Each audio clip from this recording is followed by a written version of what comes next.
Question 6, find how many 3 digit natural numbers are divisible by 5। यानी 3 digit natural numbers जो 5 से divisible है वो कितने हैं। इस क्वेश्चन में हम ये सॉल्व करेंगे। तो हम जानते हैं 3 digit natural numbers divisible by 5 are 100, 105, 110, 115, ... 995, that last number. Okay, the smallest first and greatest last 3 digit natural number divisible by 5 are 100 and 995. Means जो सबसे छोटा नंबर है 3 डिजिट जो 5 से डिविजिबल है वो 100 है, और जो सबसे बड़ा नंबर है 5 से डिविजिबल 3 डिजिट वो 995 है। हम ऐसे ले लेते हैं कि चलो nth term of the AP is 995, क्योंकि जो लास्ट टर्म है वो 995 है, तो वो n नंबर का टर्म है। Therefore Tn is equal to 995. Here A is equal to 100, क्योंकि पहला टर्म क्या है हमारी इस AP का 100 है, तो A is equal to 100 हो गया।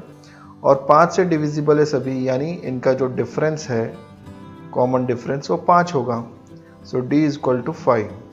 अब हम फार्मूला लिख लेंगे यहाँ पे, और फार्मूले में हम ये वैल्यू पुट कर देंगे। तो Tn जो है हमारा 995 है, तो हम Tn की जगह लिखेंगे 995। A जो है हमारा 100 है, यहाँ तो हम A इज इक्वल टू 100 लिख देंगे। उसके बाद में प्लस n-1, क्योंकि n हमें फाइंड आउट करना है, और इंटू D हमारा 5 है तो इंटू 5 लिख देंगे। अभी ये 100 को हम जब इक्वल टू के दूसरी ओर लेके जाएंगे तो हमें मिलेगा 995 minus 100 is equal to n-1 into 5। अब n-1 into 5 is equal to क्या होगा, 995 में से 100 घटाएंगे तो 895 बचेगा, तो इक्वल टू 895 हो गया।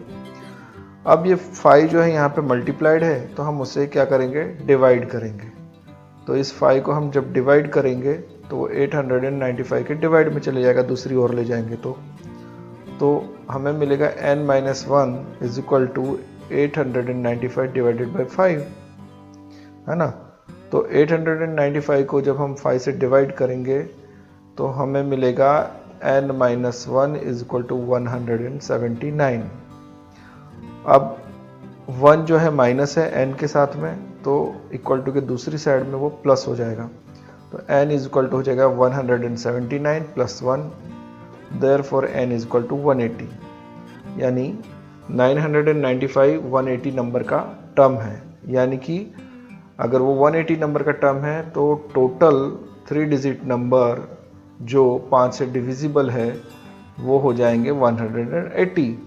तो स्टेटमेंट लिख देंगे, there are 183 digit natural numbers divisible by 5। Question 7, the 11th term and the 21st term of an AP are 16 and 29 respectively. Then find the 41st term of the AP. Okay. यहाँ पे कहा है कि 11वां term और 21वां term 16 और 29 है क्रमशः, और हमें 41st टर्म हमें फाइंड आउट करना है। तो अगर 11वां टर्म 16 है तो हम लिख देंगे T11 is equal to 16, T21 यानी 21वां टर्म 29 है, तो हम ये लिख देंगे T21 is equal to 29। Now let A be the first term and D the common difference. इस AP में मान लो फर्स्ट टर्म A है और कॉमन डिफरेंस D है, तो हमें T11 क्या मिलेगा इस फार्मूले के अनुसार, तो हमें मिलेगा T11 is equal to A plus 11 minus 1, क्योंकि n की जगह 11 आ जाएगा, 11 माइनस 1 इंटू D। तो 11 माइनस 1 इज इक्वल टू 10 हो गया, तो हम लिखेंगे T11 16 है ना, तो 16 is equal to A plus 10D, और इसको दे देंगे रिजल्ट 1। और T21 is equal to A plus 21 minus 1 into D, तो 21 माइनस 1 इज इक्वल टू 20 हो गया। तो T21 कितना है, 29 दिया है, इसीलिए 29 is equal to A plus 20D हो जाएगा हमारा। ये हो गया हमारा रिजल्ट 2। इस तरह से हमें दो लीनियर इक्वेशन मिल गए हैं। ओके, क्योंकि हमें ये दो वेरिएबल पता नहीं है ए और डी, जिसे हमें फाइंड आउट करना है। तो हम क्या करेंगे, इक्वेशन 2 में से इक्वेशन 1 को सबट्रैक्ट कर देंगे। सबट्रैक्टिंग इक्वेशन 1 फ्रॉम इक्वेशन 2, तो हम पहले इक्वेशन 2 लिख देते हैं और उसके नीचे इक्वेशन 1 लिख देते हैं, क्योंकि उसे घटाना है हमें। और क्योंकि नीचे वाला इक्वेशन घटने वाला है, इसीलिए उसके निशान बदल जाएंगे। जो प्लस होगा वो माइनस हो जाएगा और जो माइनस होगा वो प्लस हो जाएगा। तो 16 प्लस का है तो वो माइनस हो जाएगा, a प्लस का है तो वो माइनस हो जाएगा, और 10d प्लस का है तो वो भी माइनस हो जाएगा। तो अब यहाँ पे क्या हुआ, a माइनस a आपस में कट जाएगा, ये हो जाएगा 0, ठीक है। और 29 में से 16 अगर घटाएंगे तो हमें मिलेगा 13।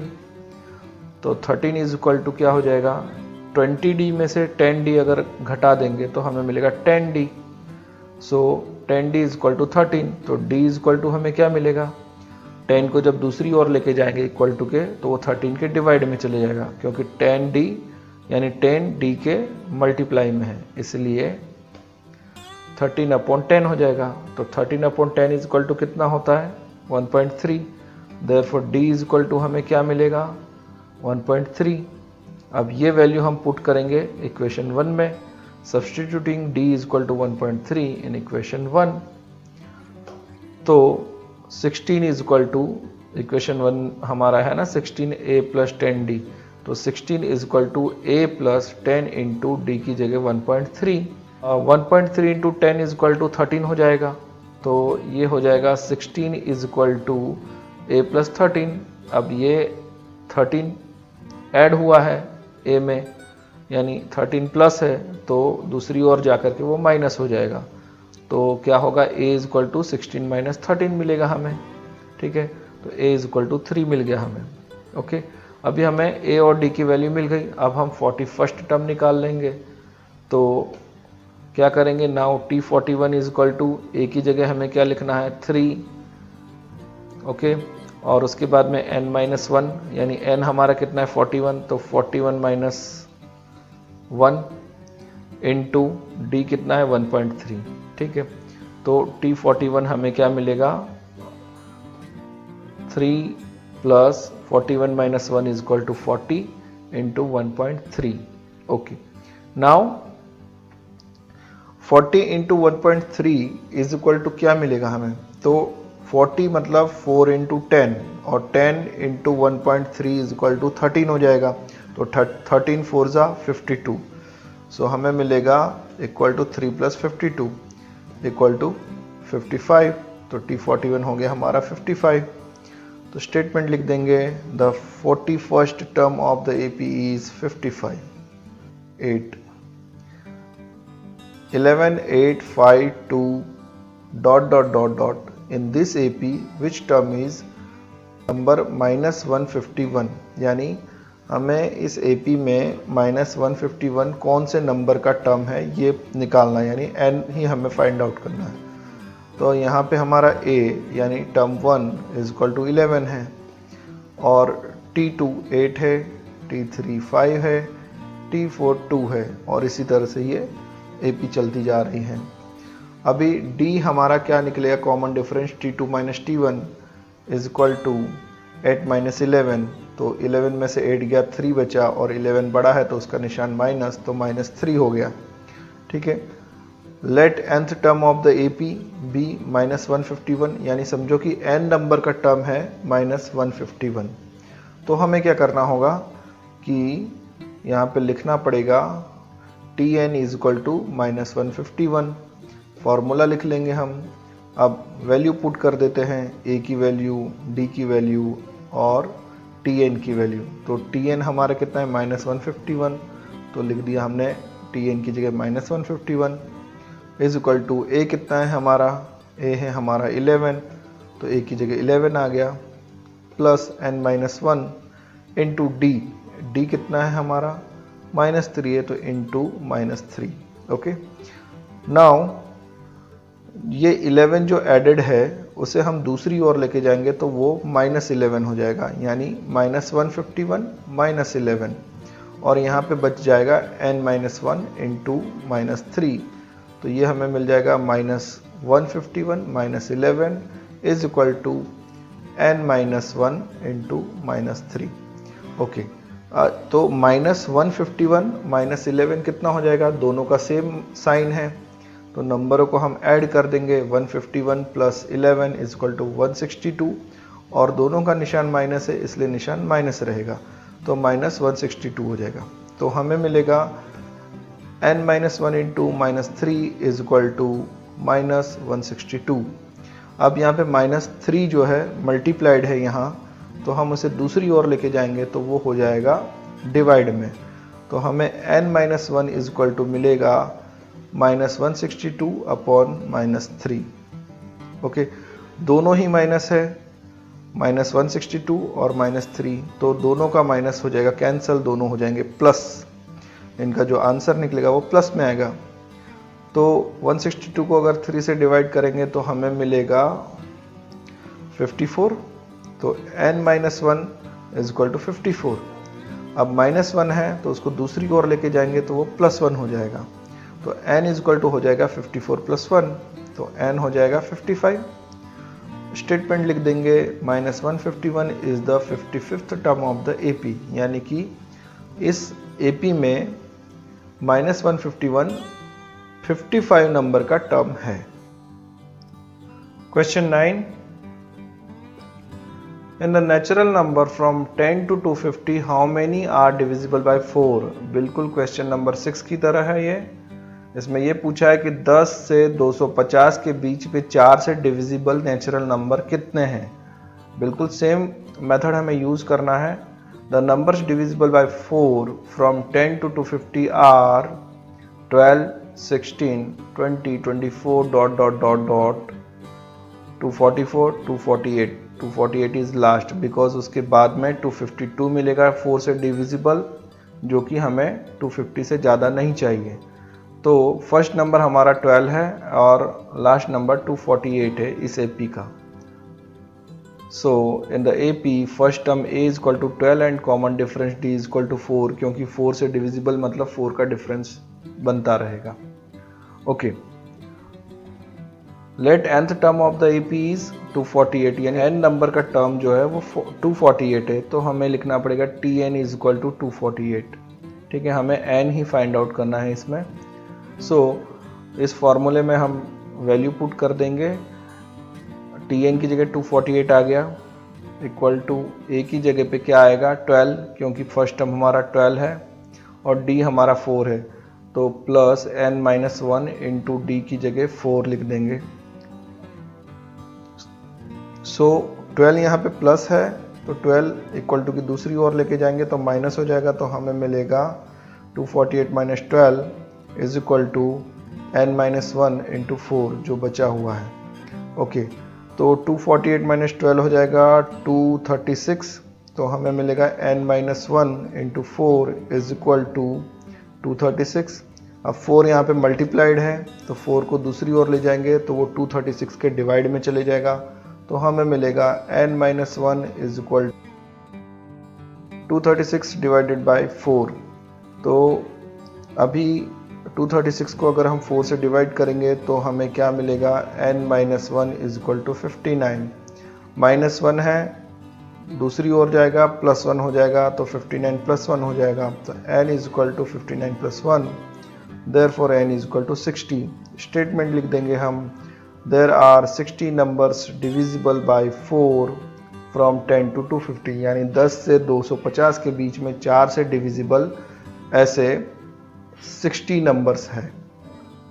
In an AP 17th term is 7 more than it's 10th term, find the common difference. यानी एक AP में 17वां टर्म जो है वो 10वें टर्म से 7 ज़्यादा है, तो हमें इसमें common difference D find out करना है। तो हम क्या करेंगे, let A be the first term and D the common difference. ठीक है, A जो है फर्स्ट टर्म है और D जो है कॉमन डिफरेंस है, ऐसा लेकर के चल रहे हैं हम। तो हमारा फार्मूला ये है Tn is equal to A plus N minus one into D. तो 17th टर्म हमारा क्या बनेगा, T17 is equal to A plus 17 minus one into D, यानी कि T17 is equal to A plus 16D हो जाएगा। 17 माइनस वन इजक्वल टू 16, तो ए plus 16D हो जाएगा। इसको हम रिजल्ट 1 दे देते हैं नाम। और दूसरा हमारा T10 हमारा हो जाएगा a plus 10 minus one into D. तो 10 minus one is equal to 9, so T10 is equal to A plus 9D हो जाएगा। इसको हम रिजल्ट 2 दे देंगे। अब देखिए यहाँ पे समझने वाली बात है, ठीक है। ये रिजल्ट 2 हमें मिल गया, तो अब हम लिखेंगे फ्रॉम गिवन कंडीशन, यानी ऊपर जो सवाल में कंडीशन दी है वो, और फ्रॉम रिजल्ट 1 एंड रिजल्ट 2 हम क्या लिख सकते हैं, तो उसी को समझने की कोशिश कीजिए। पहले लिखते हैं हम रिजल्ट 1 यानी T17 यानी a प्लस 16D, और उसके बाद में लिखते हैं हम रिजल्ट 2 यानी a प्लस 9D यानी टर्म 10। ओके, अब इन दोनों के बीच की कंडीशन क्या है कि जो a प्लस 16D है यानी टर्म 17 है वो 7 ज़्यादा है, किससे, टर्म 10 से। तो हमें टर्म 10 साइड में 7 ऐड करना पड़ेगा, क्योंकि जो छोटा होता है उसमें हम ऐड करेंगे तो दोनों इक्वल होंगे। तो हम इसमें 7 ऐड कर देते हैं, टर्म 10 में हम 7 ऐड कर देते हैं।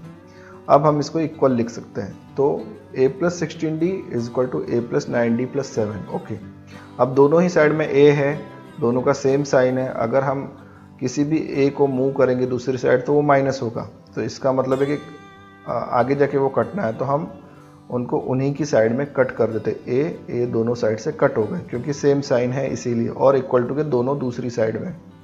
ओके, 16D और 9D जो है, 9D को अगर हम मूव करेंगे 16D की ओर तो वो माइनस का हो जाएगा, तो हमें मिलेगा 16D minus 9D is equal to 7।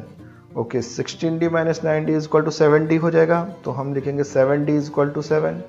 अगर 7D इज इक्वल टू 7 है तो D इज इक्वल टू 7/7 हो जाएगा, तो 7/7 यानी 1 हुआ, therefore D is equal to 1, और यही कॉमन डिफरेंस है हमारा। तो स्टेटमेंट लिख देंगे the common difference is 1। Like and share the video, subscribe the channel, press the bell icon